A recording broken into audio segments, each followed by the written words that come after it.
नमस्कार, आप देख रहे हैं वर्ल्ड नाउ। मैं हूं आपके साथ विवेक शांडिल्य। वर्ल्ड नाउ में आज जो बड़ी खबरें आपके सामने हम रखने वाले हैं, सबसे पहले वो जान लेते हैं। वर्ल्ड नाउ में पहली खबर होगी ईरान की। ईरान के supreme leader Ayatollah Ali Khamenei को मार गिराने का दावा अमेरिका इजराइल ने किया है और इसके बाद ईरान ने मिडिल ईस्ट में जंग जारी रखने का ऐलान कर दिया है। ईरान ने कहा है कि अमेरिका ने जो आग लगाई है वो वॉशिंगटन तक जाएगी। ईरान ने साफ कर दिया है कि खामेनेई की मौत का बदला हर हाल में लेगा।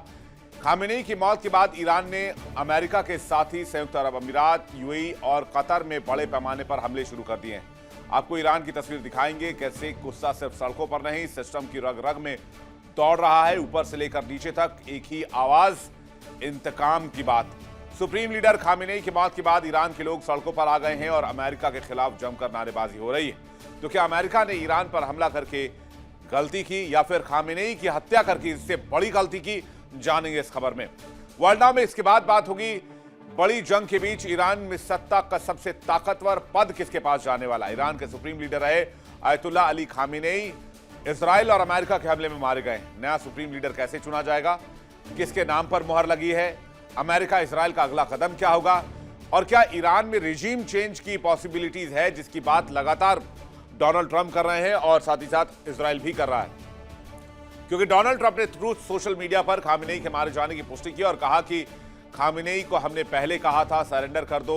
अमेरिका लंबे समय तक ये जंग जारी रखेगा जब तक ईरानी फोर्सेस सरेंडर नहीं करते। इसलिए अगर अभी सरेंडर करते हैं तो माफी मिलेगी, अगर अभी लड़ते हैं, जंग करते हैं तो सिर्फ सजा है मौत। ये धमकी डोनाल्ड ट्रंप की तरफ से दी गई है खामेनेई के मारे जाने के बाद और कहा है कि रिजीम चेंज के लिए ईरान की जो आर्मी है उसको सरेंडर करना होगा। तो क्या ये पॉसिबिलिटीज लग रही है, इस पर भी नजर डालेंगे। फिर वर्ल्ड नाउ में बात करेंगे ईरान के सुप्रीम लीडर खामेनेई के अमेरिका और इजराइल की ओर से किए गए हमलों में ईरानी supreme leader Ayatollah Ali Khamenei की मौत हुई। ईरान पर हुए हमले को लेकर जो जानकारी सामने आ रही है उससे साफ है कि खामेनेई को अचानक या गलती से निशाना नहीं बनाया गया। अमेरिका और इजराइल पिछले करीब 2 महीनों से एक साथ 2 रास्तों पर काम कर रहे थे। एक तरफ ईरान से बातचीत चल रही थी और चुपचाप दूसरी तरफ बड़े सैन्य हमले की तैयारी भी हो रही थी। इस खबर के बाद आपको दिखाएंगे उस साजिश की बात जिसने पश्चिम एशिया की राजनीति में हलचल मचा दी। परमाणु वार्ता सिर्फ एक पर्दा या कूटनीति थी, ये सब बहाना था। कहा जा रहा है कि असली निशाना ईरान के सर्वोच्च नेता आयतुल्ला अली खामेनेई थे और इस प्लान के पीछे था अमेरिका और इजराइल। तो क्या परमाणु समझौते की आड़ में रची गई सत्ता बदलने की साजिश और खामेनेई को मारने की साजिश? वर्ल्ड नाउ में आज इस पूरे प्लान की परत दर परत पड़ताल करेंगे। चलिए देखते हैं वर्ल्ड नाउ विस्तार से। वर्ल्ड नाउ में सबसे पहले बात ईरान के बदलापुर की। ईरान बदला लेकर रहेगा। Supreme leader Ayatollah Ali Khamenei की मौत के बाद ईरान ने जंग जारी रखने का ऐलान कर दिया है और ईरान ने कहा है वो बारूद के आखिरी कण और आखिरी बुलेट तक इस जंग को लड़ेगा और खामेनेई की मौत का बदला लिया जाएगा। खबर तो यह भी आ रही है कि खामेनेई के बेटे मुज्तबा खामेनेई ने भी अमेरिका से बदला लेने की कसम खाई है, डोनाल्ड ट्रंप से बदला लेने की कसम खाई है। खामेनेई के बाद पूरा ईरान फट पड़ा है, गुस्से से आग बबूला हो गया है। लेकिन इससे पहले एक तस्वीर आज इजरायली डिफेंस फोर्स से जारी की, वो तस्वीर इस वक्त आपको दिखा रहे हैं। ये जो तस्वीर इस वक्त आप देख रहे हैं, ये वो तस्वीर है जब ईरानी आर्मी हेडक्वार्टर को निशाना बनाया गया। उसकी तस्वीर ये बताई जा रही है, ऐसा दावा किया जा रहा है। इजरायली डिफेंस फोर्स, आप लोगो देख सकते हो ऊपर, यहां भी इजरायली टेक्स्ट लिखा हुआ है। इजराइल की तरफ से वीडियो जारी किया गया और कहा गया कि वहां पर जो मिलिट्री इंस्टॉलेशन थे, आर्मी हेडक्वार्टर था, उसको हम लोगों ने निशाना बनाया और वहां पर सक्सेसफुली ऑपरेशन लॉन्च किया।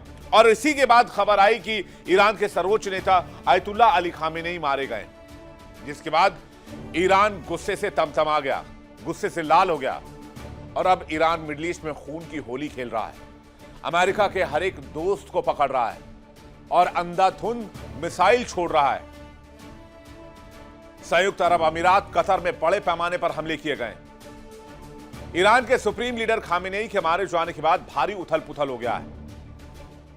एक तरफ ईरान ने कसम खा ली है कि वो किसी भी कीमत पर ना अमेरिका को छोड़ेंगे और ना ही अमेरिका के दोस्तों को छोड़ेंगे। सड़कों पर उतरकर लोग विरोध कर रहे हैं, तो दूसरी ओर शासन के सहयोगी लोग अपने नेता को खोने के गम में डूबे नजर आ रहे हैं। ईरान पर हुए हमले का हर हाल में बदला लेने की बात कही जा रही है। तो खामेनेई की मौत का बदला ईरान ने लेना शुरू कर दिया है। कैसे, आइए जानते हैं। खामेनेई की मौत के बाद ईरान ने बहुत बड़ा ऐलान कर दिया है। ईरान ने क्लियर कर दिया है कि जंग को रोकने का कोई सवाल ही पैदा नहीं होता। आईआरजीसी जो कि खामेनेई की सेना है, जो रिवॉल्यूशनरी गार्ड है, जो 1979 में बनाई गई खुमैनी के आने के बाद, इस्लामिक रेवोल्यूशन के बाद, उसने बदले की चेतावनी दे दी है। और आईआरजीसी ने कहा है कि हम खामोश नहीं बैठेंगे। अगर अमेरिका यह मानकर चल रहा है कि उसने खामेनेई को मार दिया और चैप्टर यहां क्लोज हो जाएगा, तो ऐसा होने वाला नहीं है। हां, एक दावा यह भी किया जा रहा है कि मुस्तफा खामेनेई ईरान के नए सुप्रीम लीडर होंगे। आयतुल्ला अली खामेनेई के बेटे हैं मुस्तफा। अमेरिका के खिलाफ जंग में ईरान अब खुलकर सामने आ गया और कुर्दिस्तान में यूएस बेस पर हमला कर दिया है। इराक में अमेरिकी बेस पर हमले जारी हैं। ईरान ने इजराइल पर भी मिसाइलें दागी हैं। पूरे इजराइल में सायरन बजे और इजराइल में भी बहुत नुकसान हुआ है। कुछ मिसाइलें तेल अवीव में फटी हैं, कुछ और शहरों में हमले की खबर है। अब आपको दिखाते हैं ईरान की तस्वीर, जहां सिर्फ गुस्सा है, सिर्फ गुस्सा और बदले की मांग। सड़क पर एक ही नारा लगाया जा रहा है, अमेरिका से बदला लो। ऊपर से लेकर नीचे तक एक ही आवाज, यानी जिस रिजीम के खिलाफ, बात को समझिएगा, जिस रिजीम के खिलाफ अमेरिका ने ऑपरेशन लॉन्च किया था, उसी रिजीम के लिए अमेरिका ने खामेनेई को मारकर सिंपैथी पैदा कर दी है। कहीं ये बहुत बड़ी गलती ना हो जाए अमेरिका की तरफ से। जिस रिजीम को वो चेंज करना चाहते थे, उसी रिजीम को अब लोग प्रोटेक्ट कर रहे हैं, क्योंकि एक 87 साल के सुप्रीम लीडर को अमेरिका ने मार दिया। लोग सड़कों पर आ गए, नारे लगा रहे हैं, लड़ेंगे मरेंगे, समझौता नहीं करेंगे। आईआरजीसी के भाई, बदला लो बदला लो, ये नारे इस वक्त ईरान में लगाए जा रहे हैं। पूरे ईरान में ये नारे लगाए जा रहे हैं। अमेरिका की लड़ाई इस्लामिक रिजीम के खिलाफ थी, जो ईरान में मौजूद थी 1979 से। लेकिन जल्दबाजी में अमेरिका ने खामेनेई को एलिमिनेट करके ऐसा कदम उठा लिया है जहां से यू टर्न मुश्किल है। और जिस रिजीम के खिलाफ अमेरिका ऑपरेशन लॉन्च करके मिडिल ईस्ट में बैठा हुआ है, उसी रिजीम के सपोर्ट में अब ईरान के लोग आ गए। मीडिया रिपोर्ट्स के मुताबिक ईरान ने मिडिल ईस्ट में इजराइल और अमेरिकी बेसिस पर बड़े पैमाने पर बैलिस्टिक मिसाइल और ड्रोन से हमले शुरू कर दिए इस डिमांड के बाद। यानी ईरान में अब कोई दो राय नहीं है। अब कुछ लोग हैं जो रेजा पहलवी के समर्थक हैं, लेकिन वैसे लोगों की संख्या बहुत ज्यादा हो गई है जो खामेनेई के सपोर्टर हैं। और स्पेशली खामेनेई के एलिमिनेशन के बाद, असैसिनेशन के बाद, खामेनेई सपोर्टर्स की संख्या बहुत बढ़ गई है। और इससे इस्लामिक रिजीम का हौसला भी बढ़ा है। और हुआ क्या उसके बाद मैं आपको बताता हूं, आइए जानते हैं डिटेल से। जैसे ही आईआरजीसी को लगा कि अब पूरा ईरान हमारे साथ है, संयुक्त अरब अमीरात पर हमला, अबू धाबी, दुबई, फिर रियाद में हमला किया गया, सऊदी अरब में, कतर के दोहा पर अटैक कर दिया गया, कुवैत में कुवैत सिटी पर अटैक हुआ है, जॉर्डन में मुअफ्फक साल्ती एयरबेस पर हमला किया गया है जो अमेरिकी एयरबेस है, इजराइल की राजधानी तेल अवीव में तो लगातार हमले हो रहे हैं, इराक में बगदाद में अटैक हुआ है जहां पर अमेरिकी बेस है, सीरिया में स्वेदा में जहां पर अमेरिकी बेस है वहां पर अटैक हुआ है। यानी ईरान खुलकर सामने आ गया है। ईरान के पास जितना जखीरा है मिसाइलों का, सब दागने को तैयार है। यूएई और कतर अमेरिका के साथी हैं, इसलिए वहां भी हमले हो रहे हैं। ईरान के ताजा हमलों में दुबई और कतर की राजधानी दोहा के ऊपर कई जोरदार धमाकों की आवाज सुनी गई है। ईरान का यह हमला पड़ोसियों को मैसेज देने के लिए है कि यूएई और कतर को अपने दुश्मन का साथ देने के नतीजे भुगतने होंगे। आईआरजीसी ने कहा है कि ऑपरेशन ट्रू प्रॉमिस के 5वें दौर में अमेरिकी जहाजों के लिए गोला बारूद ले जा रहे एक जहाज को जेबेल अली एंकरेज पर 4 ड्रोन ने टक्कर मार दी और यह जहाज धमाकों से पूरी तरीके से तबाह हो गया। आईआरजीसी यह भी दावा कर रहा है कि ईरान ने कुवैत के अब्दुल्ला मुबारक इलाके में अमेरिकी नेवल बेस पर 4 बैलिस्टिक मिसाइल और 12 ड्रोन से हमला किया है, जिससे सारा इंफ्रास्ट्रक्चर तबाह हो गया और बड़ी संख्या में अमेरिकी सैनिक मारे गए हैं। कई सैनिक बुरी तरीके से घायल हैं। ईरान की तरफ से कहा गया कि आईआरजीसी नेवी एयरफोर्स के साथ मिलकर दुश्मन यूनिट्स के लिए जहन्नम के दरवाजे खोल रही है। ईरान ने बताया कि MST class combat support ship जो हिंद महासागर में अमेरिकी जहाजों के लिए फ्यूल ले जा रहा था, ईरान की मिसाइल ने उसे नस्तनाबूद कर दिया। ईरान ने दुनिया के सबसे व्यस्तम एयरपोर्ट्स में शामिल दुबई एयरपोर्ट पर भी हमला किया है। यूएई ने इजराइल अमेरिका के ईरान से युद्ध होने के बाद से ही इसे बंद कर दिया था। बता दें आपको कि ईरान ने इससे पहले दुबई के मशहूर लैंड आइलैंड पाम और एक लग्जरी होटल बुर्ज अल अरब पर भी अटैक किया था। लेकिन यह तब की बात थी जब खामेनी की हत्या नहीं हुई थी। अब खामेनी के मौत के बाद ईरान क्या करेगा, आप इसका सिर्फ अनुमान ही लगा सकते हैं, क्योंकि ईरान ने इजराइल और पश्चिमी एशिया क्षेत्र में मौजूद अमेरिकी सैन्य ठिकानों पर बड़े पैमाने पर मिसाइल हमले शुरू कर दिए। ईरान के सरकारी टेलीविजन की माने तो यह हमले अमेरिका और इजराइल की कार्रवाई के जवाब में किए जा रहे हैं। ईरान की ताकतवर सैन्य संस्था इस्लामिक रिवॉल्यूशनरी गार्ड्स ने कहा है कि हमला अब तक की सबसे बड़ी सैन्य कार्रवाई है। आईआरजीसी ने साफ साफ वार्निंग दी है कि इजराइल और अमेरिका को खामेनी की मौत की भारी कीमत चुकानी होगी, इतनी भारी जिसका अनुमान तक वो नहीं लगा सकते।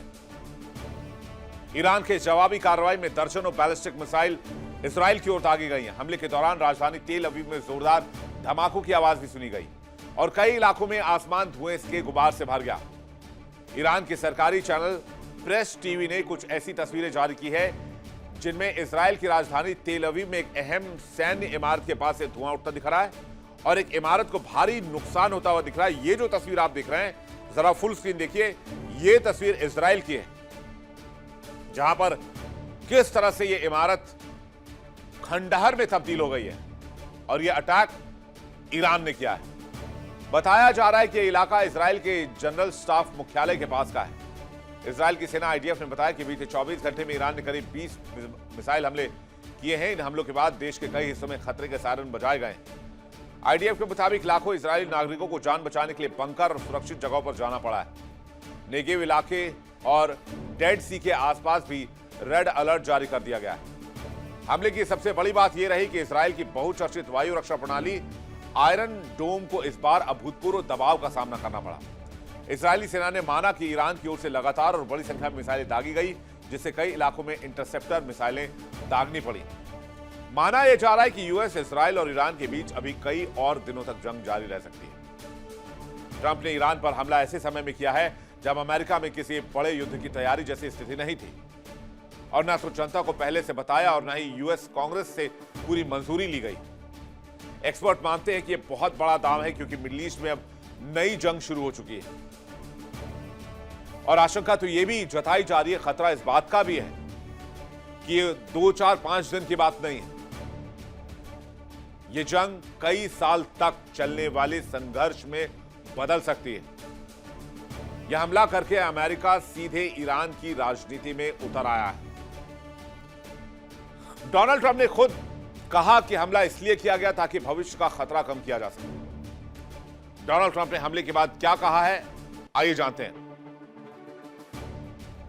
डोनाल्ड ट्रंप ने कहा कि जनता से सरकार गिराने की अपील की है। हमले के बाद ट्रंप ने ईरान की जनता को संबोधित किया और कहा कि ईरान के लोगों के लिए आजादी का मौका है। ट्रंप ने कहा कि सेना और पुलिस को हथियार डाल देने चाहिए, ईरान में लोग खुद सत्ता संभाल लें। ट्रंप ने यहां तक कहा कि बाद में लोग उनसे पूछ सकते हैं कि अगला नेता कौन होगा। इस बयान से साफ है कि अमेरिका सिर्फ हमला नहीं बल्कि सत्ता परिवर्तन चाहता है, रिजीम चेंज चाहता है। और खामेनेई के मौत के बाद ईरान के लिए 1979 की इस्लामिक क्रांति के बाद सबसे बड़ा राजनीतिक झटका है। खामेनेई ईरान के सबसे ताकतवर और अनुभवी नेता माने जाते थे। वही सेना, सरकार और धर्म तीनों पर असर रखते थे। सबसे खास बात कि दुनिया भर के शिया मुसलमानों में उनका सम्मान। और एक इंटरेस्टिंग फैक्ट वो ये कि जो ईरान का सुप्रीम लीडर होता है वही पूरी दुनिया में शियाओं का भी चीफ माना जाता है, शियाओं का भी धार्मिक लीडर माना जाता है। इसलिए आप देख रहे होंगे कि पूरी दुनिया में प्रोटेस्ट हो रहे हैं खामेनेई के मारे जाने के बाद। हिंदुस्तान में भी प्रोटेस्ट हो रहे हैं, जम्मू में प्रोटेस्ट हुआ है, लखनऊ में प्रोटेस्ट हुआ है। खैर, लेकिन अमेरिका का दावा है कि खामेनेई की मौत से ईरान का पूरा सिस्टम हिल गया है, जबकि कुछ एक्सपर्ट्स ये भी बता रहे हैं कि खामेनेई ने पहले ही सिस्टम सेट कर रखा है कि खामेनेई के जाने के बाद कौन और फिर उस उत्तराधिकारी के जाने के बाद कौन, और सबको सबकी ड्यूटीज बांटी हुई है। ईरान में 1979 में आयतुल्ला रूहुल्लाह खुमैनी की क्रांति के बाद से रिजीम चेंज हुआ और यहां पर धार्मिक शासन आया। और अगर धार्मिक शासन खत्म होता है तो देश की सत्ता की नई लड़ाई शुरू हो सकती है। और इतना ही नहीं, देश गृह युद्ध में भी जा सकता है। मिडल ईस्ट की धरती कांप रही है क्योंकि खामेनेई की मौत के बाद ईरान में सत्ता के केंद्र पर सबसे बड़ा झटका है। इसका असर सिर्फ तेहरान तक सीमित नहीं रहेगा, ये लपटें वॉशिंगटन तक जाएंगी और शायद हो सकता है उससे भी आगे। ईरान जहां मजहब और सत्ता एक ही सिक्के के दो पहलू हैं, अगर वहां सर्वोच्च नेतृत्व अचानक खत्म हो जाए तो बदले की आग तो भड़कनी तय है। ईरान का सिस्टम सिर्फ सरकार नहीं, एक रेवोल्यूशनरी मशीन है जो चुप तो रहती है लेकिन भूलती नहीं है। रिवेंज मोड ऑन रहता है। या तो सीधे हमला होगा या प्रॉक्सी वॉर से हमला होगा। लेबनान, सीरिया, इराक, यमन, कहीं भी मोर्चा खुल सकता है। और यहां तक कि इजराइल ही नहीं, अमेरिका भी रडार पर आ सकता है। क्योंकि ईरान जब बदला लेता है तो वो टाइम नहीं देखता, वो टारगेट देखता है। दूसरी तरफ अमेरिका में भी ट्रंप के फैसले पर सवाल उठ रहे हैं। विपक्ष का कहना है कि बिना मंजूरी के युद्ध शुरू किया गया और खतरे को बढ़ा चढ़ाकर पेश किया गया। इसे जॉर्ज बुश के इराक युद्ध जैसी गलती दोहराना माना जा रहा है। कुछ रिपब्लिकन नेता यह भी मानते हैं कि यह फैसला जोखिम भरा है। अब तो हमला हो चुका है। डोनाल्ड ट्रंप को सिर्फ अमेरिकियों की चिंता है। क्या मिडिल ईस्ट के लोग नहीं? सैकड़ों मासूम मारे गए, लेकिन डोनाल्ड ट्रंप को लगता है कि रिजीम चेंज करा देने से ईरान में सब कुछ सही हो जाएगा। भाई, ईरान को जीने दीजिए, उसको उसके तेल का व्यापार करने दीजिए, उसके ऊपर से सैंक्शंस हटा लीजिए, ईरान खुद ब खुद फ्लरिश करने लगेगा। 3000 साल पुरानी सभ्यता है ईरान।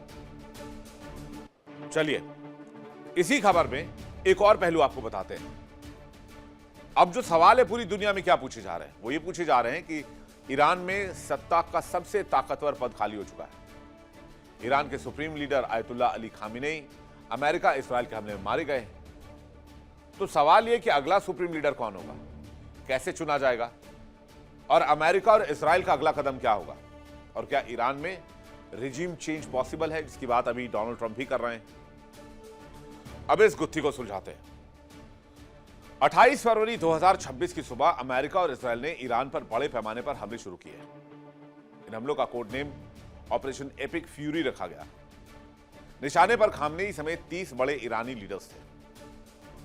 हमले के वक्त खामेनेई तेहरान में अपने ऑफिस में मौजूद थे। ईरानी स्टेट मीडिया के मुताबिक जब हमला हुआ तो खामेनेई अपनी ड्यूटीज कर रहे थे।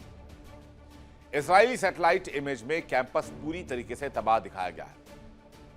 मलबे में किसी के जीवित बचने के संकेत तक नहीं मिले। यानी सुबह 11:45 पर अगर टाइमलाइन के लिहाज से देखा जाए तो सुबह 11:45 के आसपास यह अटैक बताया गया। इजराइल में एयर रेड के सायरन बजाए गए। नागरिकों को शेल्टर होम में जाने की चेतावनी दी गई। इजराइल के रक्षा मंत्री ने इमरजेंसी घोषित कर दी। सुबह लगभग 12 बजे तेहरान के कई इलाकों में धमाके हुए। ईरानी सेना के कमांड सेंटर पर भी हमला हुआ। न्यूक्लियर साइट्स पर भी अटैक हुए। सुप्रीम लीडर खामेनेई के घर पर भी हमला किया गया। मिनाब में गर्ल्स स्कूल पर हमला किया गया। उसके बाद ईरान ने एयरस्पेस को बंद कर दिया। दोपहर 1 बजे डोनाल्ड ट्रंप ने ऑपरेशन एपिक फ्यूरी की घोषणा की। ट्रंप ने हमले का 8 मिनट का वीडियो भी जारी किया। ट्रंप ने ईरानी नागरिकों से सत्ता परिवर्तन की अपील की और यह भी कहा कि अगर ऐसा नहीं होता है तो हमले कई दिनों तक जारी रह सकते हैं। नेतन्याहू ने सत्ता परिवर्तन पर ट्रंप का समर्थन किया। दोपहर 3 बजे ईरान ने इजराइल पर सैकड़ों मिसाइलें दागी। ड्रोन से ईरान ने जवाबी हमले किए। ईरान ने Bahrain, Qatar, UAE, Kuwait, Jordan, Saudi Arabia और इराक पर हमला किया। फिर आ जाइए शाम में लगभग 6 बजे तक, 4 से 6 बजे के टाइम में यूएस इजराइल ने ईरान पर दूसरी बार और तीसरी बार हमला किया। ईरान के मिसाइल इंडस्ट्री को निशाना बनाया गया। ईरानी नेवी और न्यूक्लियर साइट्स को भी निशाना बनाया गया। तेहरान के कई शहरों में धमाके की खबर आई। लेकिन शाम 6:30 बजे ईरान ने गल्फ देशों में बने अमेरिकी बेसिस पर अटैक शुरू कर दिए। रात 9:30 बजे ईरान ने दुबई में पाम होटल और बुर्ज खलीफा के पास ड्रोन से अटैक किया। बहरीन के शहरी इलाकों को भी ईरान ने निशाना बनाया। रात 1 बजे खबर आई ईरान के सुप्रीम लीडर खामेनेई की मौत हो गई है। फिर रात 3 बजे ट्रंप ने खामेनेई की मौत का दावा किया। सुबह करीब 7 बजे ईरानी मीडिया ने खामेनेई की मौत की पुष्टि कर दी। इजरायली प्रधानमंत्री नेतन्याहू ने देर रात कहा कि संकेत मिल रहे हैं कि खामेनी मारे गए। अमेरिकी राष्ट्रपति डोनाल्ड ट्रंप ने भी ट्रुथ सोशल पर पोस्ट करके कंफर्म किया कि खामेनी मर चुके हैं। कुछ घंटों के बाद ईरानी सरकारी मीडिया ने मौत की पुष्टि कर दी। उन्हें शहीद कहा गया और ईरान के स्टेट टीवी पर एंकर रोते हुए खबर पड़ रही थी। ईरान ने 40 दिनों के राष्ट्रीय शोक का ऐलान कर दिया और 7 दिन की छुट्टी की घोषणा कर दी है। ईरान में सुप्रीम लीडर का कोई सीधा उत्तराधिकारी तय नहीं होता है, तो अगला उत्तराधिकारी कौन होगा, जिसके ऊपर न सिर्फ उत्तराधिकारी बनने की जिम्मेदारी होगी बल्कि उससे खामेनी की खून का बदला भी लेना होगा। तो ईरान का संविधान क्या कहता है, मैं आपको बताऊं, लेकिन उससे पहले आपको तस्वीर दिखाते हैं किस तरह से दुनिया भर में प्रोटेस्ट हो रहे हैं अमेरिका के खिलाफ। और ईरान के लिए ये प्रोटेस्ट लगातार देखने को मिल रहे हैं।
लोग नाराज हैं, परेशान हैं, रो रहे हैं, गुस्से से तप रहे हैं। अब ईरान में अगला सुप्रीम लीडर कौन होगा और कैसे होगा? ईरान के संविधान को देखें तो ईरान में सुप्रीम लीडर का कोई सीधा उत्तराधिकारी तय नहीं होता है। ईरान के संविधान के मुताबिक 88 शिया धर्मगुरुओं की एक संस्था assembly of experts supreme leader का चयन करती है। खामेनी की मौत के बाद अब ये समिति ही सुप्रीम लीडर का चयन करेगी। अमेरिकी हमले से पहले खामेनी अपनी मृत्यु की स्थिति में सत्ता ट्रांसफर की प्रक्रिया की तैयारी कराई थी। उन्होंने देश चलाने की जिम्मेदारी अपने सबसे करीबी सहयोगियों में से एक अली लारिजानी को सौंप दी थी, जो राष्ट्रीय सुरक्षा परिषद के प्रमुख भी हैं। उन्होंने राष्ट्रपति मसूद पेजेश्कियन को भी दरकिनार कर दिया। खामेनी की मृत्यु से पहले वारिस के लिए 4 नामों पर चर्चा हो रही थी। तो कौन कौन है वो 4 नाम, आइए देखते हैं।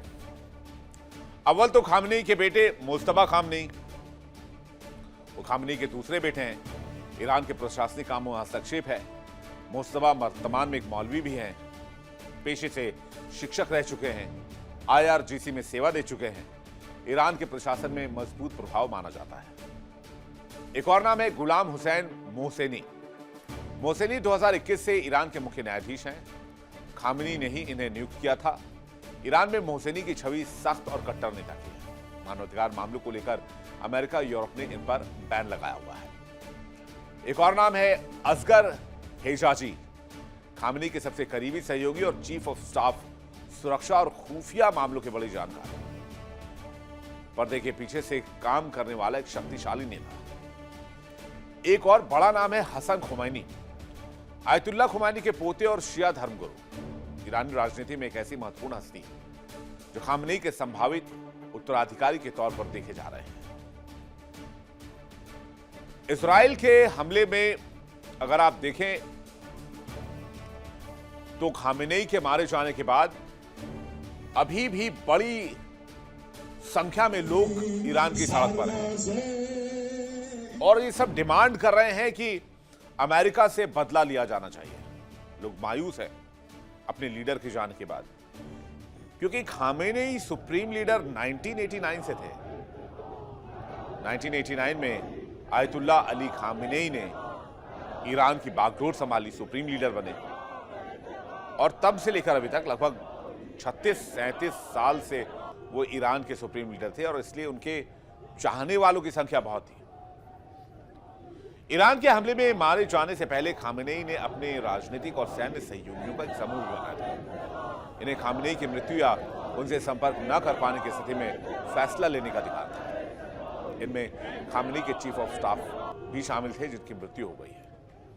इनके अलावा इस ग्रुप में संसद के अध्यक्ष और रिवोल्यूशनरी गार्ड के पूर्व कमांडर ब्रिगेडियर जनरल मोहम्मद बगेर गालिबफ और उनके शीर्ष सैन्य सलाहकार गार्ड्स के पूर्व commander in chief general Yahya Rahim Safavi शामिल हैं। ईरान की top leadership Ayatollah Ali Khamenei के साथ ही खत्म हो गई।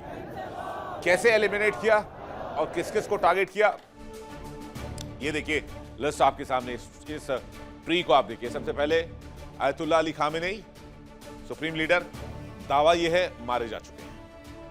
बचा कौन कौन है? लारिजानी बचे हुए हैं, जो कि राष्ट्रीय सुरक्षा परिषद के सचिव हैं। अली शमखानी मारे गए हैं, राष्ट्रीय सुरक्षा सलाहकार, यानी कि ये एनएसए थे ईरान के। मसूद पेजेश्किन जो राष्ट्रपति हैं वो बचे हुए हैं। गुलाम हुसैन मोहसनी एजेई न्यायपालिका के प्रमुख मारे गए हैं।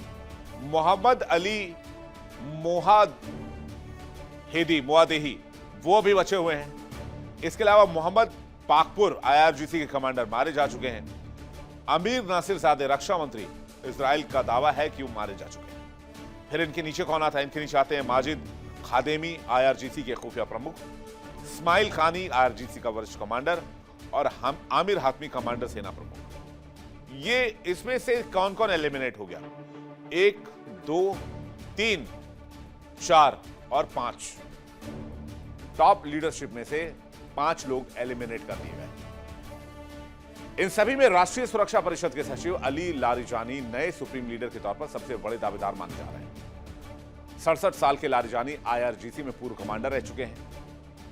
अमेरिका के साथ बीते दिनों परमाणु बातचीत का हिस्सा भी थे।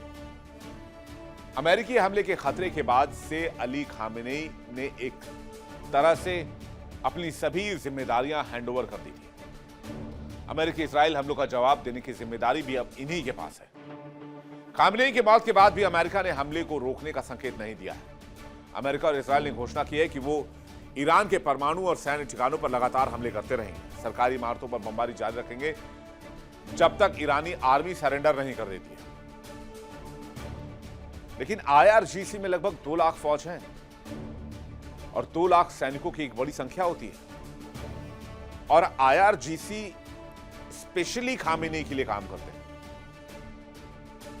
तो आप सोचिए कि जब तक बूट्स ऑन ग्राउंड नहीं करेगा अमेरिका, जिसके लिए उसे पाकिस्तान की मदद चाहिए, तब तक ईरान के अंदर रिजीम चेंज इम्पॉसिबल है। और खास करके इस अटैक के बाद जिसमें उन्होंने खामेनेई को मारने का दावा किया है। अब तो सिंपैथाइजर्स और ज्यादा बढ़ गए हैं खामेनेई के। ईरान पर हुए हमलों के बाद ट्रंप ने वीडियो मैसेज में कहा था कि ईरान की सत्ता को जल्द ही पता चलेगा कि अमेरिका की ताकत को चुनौती नहीं दी जा सकती है। खामेनेई की मौत के बाद ट्रंप ने एक बार फिर पोस्ट कर कहा कि ईरान पर सटीक हमले अभी कई हफ्तों तक जारी रहेंगे। ऐसे में अमेरिका का इरादा ईरान के स्ट्रेटेजिक ठिकानों और दूसरे सीनियर लीडर्स पर हमला कर पूरी लीडरशिप को खत्म करने का है। खामेनेई की मौत के बाद अमेरिका के राष्ट्रपति डोनाल्ड ट्रंप ने सोशल मीडिया पर पोस्ट के जरिए कहा कि खामेनेई की मौत को ईरान के लोगों को न्याय मिला है उनकी मौत से। साथ ही उन्होंने कहा कि यह ईरान के लोगों के लिए अपने देश वापस पाने का सबसे सुनहरा मौका है। ट्रंप ने दावा किया कि आईआरजीसी और पुलिस के कई जवान अब युद्ध नहीं चाहते हैं। ट्रंप के बयान से मैसेज मिल रहा है कि अमेरिका ईरान में गृह युद्ध भड़काने की कोशिश कर सकता है, जिससे वहां अमेरिकी समर्थित सरकार लाई जा सके। अमेरिका केवल ईरान के भीतर ही नहीं बल्कि बाहर भी उसके प्रभाव को खत्म करने में लगा हुआ है। ट्रंप ने कहा है कि वो ईरान समर्थक सभी आतंकी समूहों को खत्म करना चाहते हैं जो मिडिल ईस्ट में अस्थिरता फैला रहे हैं। मिडिल ईस्ट में हिजबुल्लाह, हमास, हूती जैसे ग्रुप्स ईरान का समर्थन करते हैं। अगर ईरान की केंद्रीय इस्लामिक सत्ता बिखर गई तो अराजकता, कूटवाली संघर्ष और महायुद्ध की शुरुआत हो सकती है। यहां तक कि शरणार्थी संकट भी पैदा हो सकता है, या फिर इस्लामिक रेवोल्यूशनरी गार्ड के कट्टर नेता सत्ता संभाल लें। यानी चेहरा बदले, नीति नहीं। अगर अमेरिका का यह ऑपरेशन अधूरा रहा तो उसका असर महीनों या फिर सालों के बाद दिख सकता है। दरअसल ईरान में कोई मजबूत विपक्ष नहीं है जिसके बैनर तले लोग इकट्ठा होकर सत्ता परिवर्तन के लिए लड़ाई लड़ें। महंगाई के खिलाफ प्रोटेस्ट के दौरान भी प्रदर्शनकारियों के पास कोई लीडरशिप नहीं थी। ईरान में प्रदर्शनकारी ईरान के आखिरी शाह और अमेरिका सहित पश्चिमी देशों के करीबी रहे मोहम्मद रिजा के बेटे रजा पहलवी की ईरान वापसी की मांग कर रहे थे। अमेरिका में निर्वासित जीवन जी रहे पहलवी ने भी प्रोटेस्ट को सपोर्ट किया। वो खुद को ईरान में सत्ता संभालने के विकल्प के तौर पर तैयार कर रहे हैं। रजा दिसंबर में ट्रंप से भी मिलना चाहते हैं, लेकिन ट्रंप ने कहा था कि अभी इसका वक्त नहीं आया है। खामेनी की मौत के बाद रजा ने एक्स पर पोस्ट कर लिखा, खामेनी की मौत के साथ इस्लामी शासन असल में समाप्त हो चुका है। हालांकि अभी तक ऐसा कोई संकेत नहीं है जो अमेरिकी रजा पहलवी को आगे बढ़ा पाए।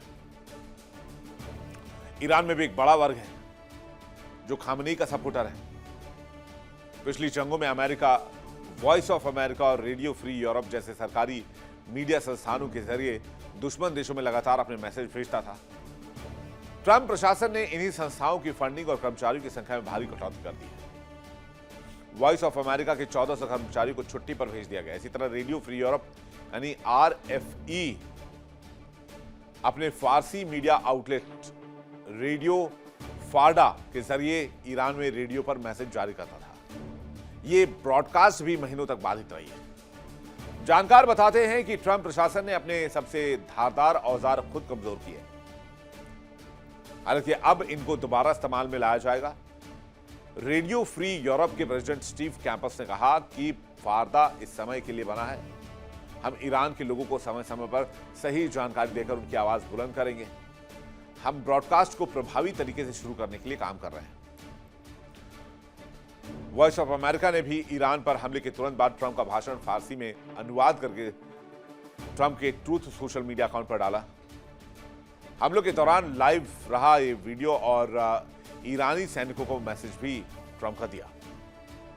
एक बार फिर से आपको कुछ तस्वीरें दिखाते हैं। देखिए कैसे मिडिल ईस्ट में हर जगह कई इलाकों में बमबारी की खबर है, बम फट रहे हैं और लोग जान बचाने के लिए इधर उधर भाग रहे हैं। ये बुर्ज खलीफा की तस्वीर है जहां पर देर रात एक मिसाइल को हवा में इंटरसेप्ट करके उसे मार गिराया गया।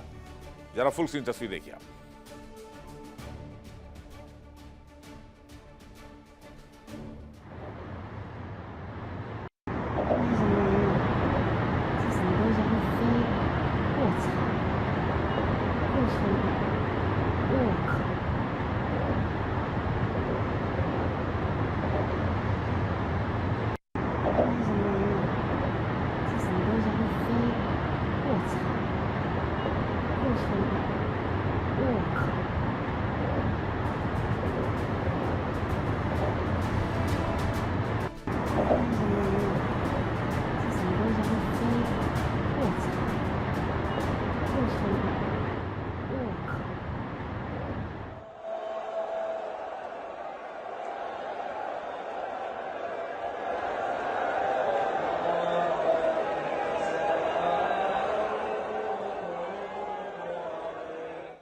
अब अमेरिका की कोशिश है कि किसी तरह से ईरान में सत्ता परिवर्तन कर दिया जाए। हालांकि ईरान जैसे बड़े देश में सत्ता परिवर्तन या कब्जे के लिए बूट्स ऑन ग्राउंड चाहिए। बूट्स ऑन ग्राउंड मतलब जमीन पर सैनिक।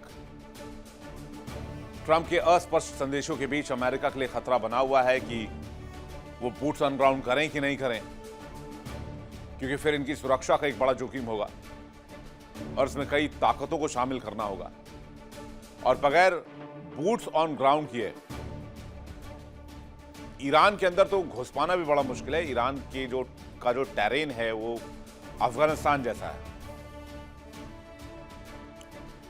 पठार के क्षेत्र ज्यादा हैं, पहाड़ियां ज्यादा हैं और वहां पर गुरिल्ला वॉरफेयर है, प्रॉक्सी वॉर है।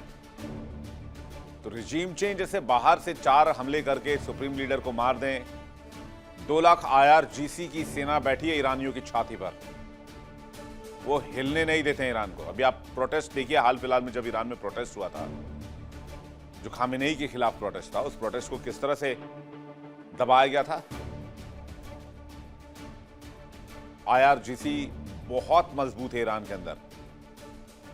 अगर सरेंडर कर दें तो बड़ी बात है, लेकिन ईरान ने कह दिया है कि वो बदला लेंगे और बदला भी कोई ऐसा वैसा नहीं होगा। इस बड़ी खबर पर हमारी नजर आएगी। आगे बढ़ते हैं, एक और बड़ी खबर की बात करते हैं। अमेरिका और इजराइल के हमले में ईरानी supreme leader Ayatollah Ali Khamenei की मौत हो गई और अब ईरान पर हुए हमले को लेकर जो जानकारी सामने आ रही है उससे साफ है कि खामेनी को अचानक या गलती से निशाना नहीं बनाया गया। ये एक बहुत लंबी प्लानिंग थी। सबसे पहले आपको 24 फरवरी की कहानी सुननी चाहिए, जब ईरान के लोगों के मोबाइल पर धड़ाधड़ मैसेज आने शुरू हो गए। क्या मैसेज थे? हमले से पहले यह डोनाल्ड ट्रंप का अलर्ट मैसेज था। ईरान में हजारों लोगों के पास अनजान नंबर से मैसेज आया। लोगों को फारसी भाषा में अलर्ट मैसेज लिखा गया था। इसमें लिखा गया था कि इंतजार कीजिए और देखिए, अमेरिकी राष्ट्रपति ट्रंप एक्शन लेने वाले व्यक्ति हैं। अमेरिका और इजराइल पिछले करीब 2 महीने से एक साथ 2 प्लानिंग पर काम कर रहे थे। एक तरफ तो ईरान के साथ बातचीत कर रहे थे, दूसरी तरफ खामेनी की हत्या की साजिश की जा रही थी। और ये खबर आपको याद होगा, हमने वर्ल्ड नाउ में आपको बताई थी, खामेनी की हत्या कर सकता है अमेरिका। और निशाने पर खामेनी के बेटे मुस्तफा खामेनी भी थे, लेकिन मुस्तफा खामेनी बच गए। तो डोनाल्ड ट्रंप का एक्शन प्लान तैयार था। जिनेवा में बैठक से पहले अमेरिका की बड़ी धमकी सामने आई। जिनेवा में 26 फरवरी को बैठक से पहले धमकी दी गई थी। मिडिल ईस्ट में 200 अमेरिकी फाइटर जेट तैनात है, यह अमेरिका ने याद दिलाया था। यानी अमेरिका बार बार यह कह रहा था कि ईरान को अभी संभल जाना चाहिए, सरेंडर कर देना चाहिए। जब कोई बात नहीं बनी, अमेरिका ने साम दाम दंड भेद सब अपना लिया। तब अमेरिका ने प्लानिंग शुरू की। अमेरिका ने शुरू की सैनिकों की गुप्त शिफ्टिंग। ट्रंप ने 10 से 15 दिनों का अल्टीमेटम दिया। हमले को लेकर अल्टीमेटम दिया गया और तब तक प्लान तैयार किया गया कि कैसे असैसिनेट करना है, कैसे एलिमिनेट करना है खामेनी को। एक रिपोर्ट बताती है कि शनिवार सुबह जब तेहरान में खामेनी अपने सरकारी परिसर में सलाहकारों के साथ बैठक कर रहे थे, उसी समय उन पर हमला किया गया। कहा जा रहा है कि उन्हें अंदाजा तक नहीं था कि इतनी बड़ी कार्रवाई होने वाली है। यही वजह है कि इस ऑपरेशन को अब तक की सबसे बड़ी और गुप्त सैन्य कार्रवाई मानी जा रही है। खबरों की माने तो खामेनी के बंकर में सीक्रेट मीटिंग की बात लीक हो गई थी। ईरान के किसी बड़े नेता ने खबर लीक कर दी। यह खबर सबसे पहले सऊदी अरब को दी गई और फिर सऊदी अरब से इसकी पूरी जानकारी ट्रंप प्रशासन और इजराइल तक पहुंचाई गई और फिर हमले की प्लानिंग को अंजाम दिया गया। ट्रंप जिस ट्रैकिंग सिस्टम की बात कर रहे थे, यह भी साफ नहीं है। कुछ लोगों ने अंदाजा लगाया कि खामेनी के करीबी लोग में ही कोई जासूस था, यानी मोल था कोई। खबर तो यह भी है कि इजराइल को इस काम में सऊदी अरब से मदद मिली। इंटरनेशनल मीडिया के मुताबिक सऊदी अरब के क्राउन प्रिंस MBS ने, यानी मोहम्मद बिन सलमान ने पिछले महीने ट्रंप को कई बार कॉल किया था और हमले के लिए दबाव डाला था। सलमान ने कथित तौर पर कहा था कि अगर हमला तुरंत नहीं किया तो ईरान और मजबूर और खतरनाक हो जाएगा। वहीं अमेरिका भी जल्द हमला करना चाहता था क्योंकि तैयारी ईरान की तरफ से भी हो रही थी और CIA और मोसाद ईरान के अंदर मौजूद थे, जो खामेनी को ट्रैक कर रहे थे। उनकी लोकेशन और पैटर्न को जानने की कोशिश की जा रही थी। इसी बीच मोसाद और CIA को जानकारी मिली कि शनिवार को मीटिंग होने वाली है जिसमें खामेनी खुद मौजूद रहेंगे। मोसाद ने ये इंटेलिजेंस IDF को पहुंचाई, इजराइल को पहुंचाई और फिर ये जानकारी पहुंची डोनाल्ड ट्रंप तक और फिर इसी आधार पर अमेरिका और इजराइल ने हमले की टाइमिंग बदली और दिन के उजाले में ईरान पर अटैक कर दिया। यानी जो हमला शनिवार को हुआ वो अचानक नहीं किया गया। इस पूरे घटनाक्रम की शुरुआत दिसंबर के आखिर में हुई, जब ईरान में बड़े पैमाने पर सरकार के खिलाफ प्रदर्शन शुरू हुए। महंगाई, बेरोजगारी और सख्त नियमों को लेकर लोग सड़क पर उतर आए। हालात इतने बिगड़े कि सरकार ने सख्ती की और हजारों लोगों के मारे जाने की खबर आई। इसी दौरान Israeli PM Benjamin Netanyahu America गए और डोनाल्ड ट्रंप से मुलाकात की। उस समय दोनों नेताओं के बीच ईरान पर आगे की रणनीति को लेकर बातचीत शुरू हुई। शुरुआत में योजना सिर्फ मिसाइल और सैन्य ठिकानों को निशाना बनाने की थी, लेकिन ईरान में बढ़ते विरोध और तनाव ने इस योजना को बदल दिया। जब ईरान में प्रदर्शन तेज हुए तो ट्रंप ने खुलकर प्रदर्शनकारियों को सपोर्ट किया। ट्रुथ सोशल पर लिखा कि मदद रास्ते में है और लोगों से सरकारी संस्थानों पर कब्जा करने की अपील की। इस बयान से बहुत हद तक साफ हो गया था कि अमेरिका सिर्फ बातचीत के भरोसे नहीं बैठा है। जनवरी के बीच में खबर आई कि अमेरिका हमला करने वाला है, लेकिन आखिरी समय पर फैसला रोक दिया गया। इसके बाद मिडिल ईस्ट में अमेरिकी सेना की मौजूदगी बढ़ाई गई और डोनाल्ड ट्रंप ने बताया कि मिडिल ईस्ट में उन्होंने सबसे बड़ा अर्माडा भेजा है और इजराइल के साथ मिलकर एक सीक्रेट प्लानिंग बनती रही कि एक दिन पहले अटैक करेंगे और नेक्स्ट डे खामेनेई को मार देंगे। अमेरिका जानता था, तो ईरान को भरोसे में लेने के लिए कि ऐसा कोई अटैक नहीं होगा, ईरान के साथ बातचीत शुरू की। पहले ओमान में बैठक हुई, फिर जिनेवा में बैठक हुई, अब वियना में बैठक होने वाली थी। अमेरिका इन बैठकों में बार बार यह कहता रहा कि ईरान अपना परमाणु कार्यक्रम अमेरिका को हैंडओवर कर दे, आईसीबीएम्स बनाना बंद कर दे, प्रॉक्सीज को सपोर्ट करना बंद कर दे। ये 3 मुख्य मांगे थी। अमेरिकी अधिकारियों के मुताबिक ईरान ने इन मुद्दों पर साफ साफ जवाब नहीं दिया, तो अमेरिका को यह लगा कि ईरान सिर्फ समय बर्बाद कर रहा है और पीछे से अपनी तैयारी और मजबूत कर रहा है। इसलिए अमेरिका और ईरान ने तय कर दिया था कि अब हमला ही आखिरी विकल्प है। शनिवार का दिन इसलिए चुना गया क्योंकि उस दिन खामेनी अपने आवास में नियमित बैठक करते हैं। हालांकि तेहरान में उस दिन सब कुछ सामान्य लग रहा था। आयतुल्लाह अली खामेनी अपने सरकारी परिसर में मौजूद थे और अपने सहयोगियों के साथ बैठक कर रहे थे। यह उनकी नियमित बैठकों में से एक थी, इसलिए सुरक्षा एजेंसी को भी किसी असामान्य खतरे का अंदेशा नहीं था। इसी समय अमेरिका और इजराइल की तरफ से तैयार किया गया प्लान लागू कर दिया गया। रिपोर्ट के मुताबिक हमले की तारीख पहले से तय की गई थी। खुफिया जानकारी के आधार पर यह पता था कि उस दिन खामेनी अपने परिसर में रहेंगे, न कि अंडरग्राउंड बंकर में रहेंगे। सबसे बड़ी चुनौती यही थी कि उन्हें किसी तरह से शक ना हो, इसलिए आखिरी समय तक अमेरिका और ईरान के बीच बातचीत का माहौल बनाए रखा गया। जिनेवा में बैठकें होती रही, ओमान के जरिए शांति का संदेश दिया जाता रहा और ऐसा दिखाया गया कि कूटनीति तो अभी चल ही रहा है, इसलिए विवाद सुलझाया जा सकता है। इसी वजह से ईरानी नेतृत्व को लगा कि तुरंत कोई अटैक नहीं होने वाला है, और हुआ भी ठीक वैसा ही। अमेरिका ने प्लानिंग के साथ काम करके ईरान के सुप्रीम लीडर को साफ कर दिया। लेकिन क्या अमेरिका, आज की तारीख में सबसे बड़ा सवाल है, क्या अमेरिका ईरान में रिजीम चेंज करा पाएगा? क्या इसकी पॉसिबिलिटीज है? इस खबर पर हमारी नजर रहेगी। आगे बढ़ते हैं। दुनिया परमाणु बम की चर्चा करती है और उधर तेल अवीव में ऑपरेशन खामेनी का ब्लूप्रिंट तैयार होता है। लोग समझ रहे थे कि हमला न्यूक्लियर प्लांट पर होगा, लेकिन असली वार तो उस दिमाग पर था जिसने मिडिल ईस्ट की बिसात बिछाई। आज की सबसे बड़ी पड़ताल, क्या परमाणु बातचीत सिर्फ एक छलावा, डिकॉय, एक धुआं, धुंध, और इसके पीछे असली शिकार ईरान के सुप्रीम लीडर का? परमाणु डील दुनिया को जो दिखाई गई वो सिर्फ एक पर्दा, असली खेल तो कहीं और था। निशाना यूरेनियम नहीं, निशाना था ईरान की सत्ता का सबसे मजबूत चेहरा और व्यक्ति, आयतुल्लाह अली खामेनी। परमाणु समझौते की कहानी को सालों तक शांति, स्थिरता और सुरक्षा के नाम पर बेचा गया।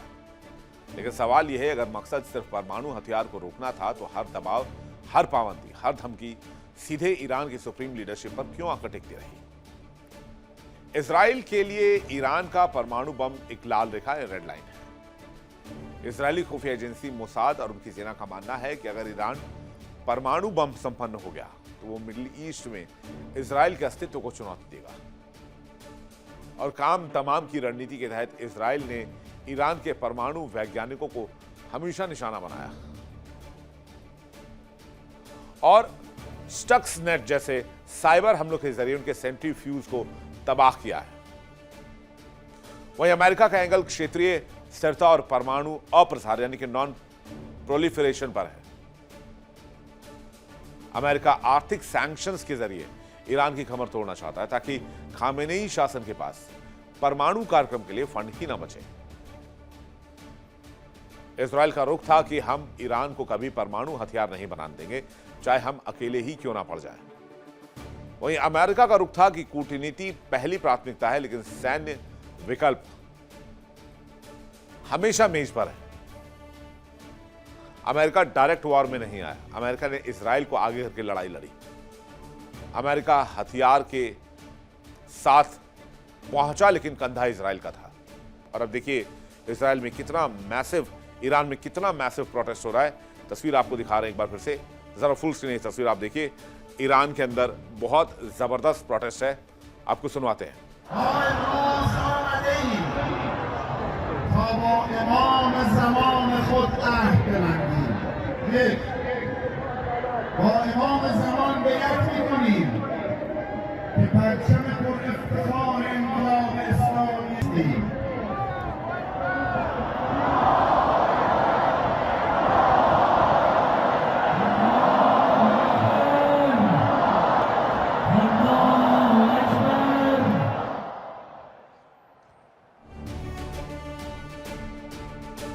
ईरान ने नरक के दरवाजे खोले। अब मिडिल ईस्ट में बहुत बड़ी तबाही मचने वाली है, जिसकी शुरुआत हो चुकी है। इस खबर पर हमारी नजर आएगी। वर्ल्ड नाउ में फिलहाल इतना है। ब्रेक पे जाने से पहले आपको बता दें, इंडिया डेली अब आपकी स्मार्ट टीवी पर भी मौजूद है। इंडिया डेली 24/7 देखिए अपने स्मार्ट टीवी पर लाइव और लगातार। देखिए इंडिया डेली 24/7 अब आपकी स्मार्ट टीवी पर। इंडिया डेली मौजूद है सभी डिजिटल प्लेटफॉर्म पर लाइव और लगातार। इंडिया डेली 24/7 हर दिन राष्ट्र को समर्पित।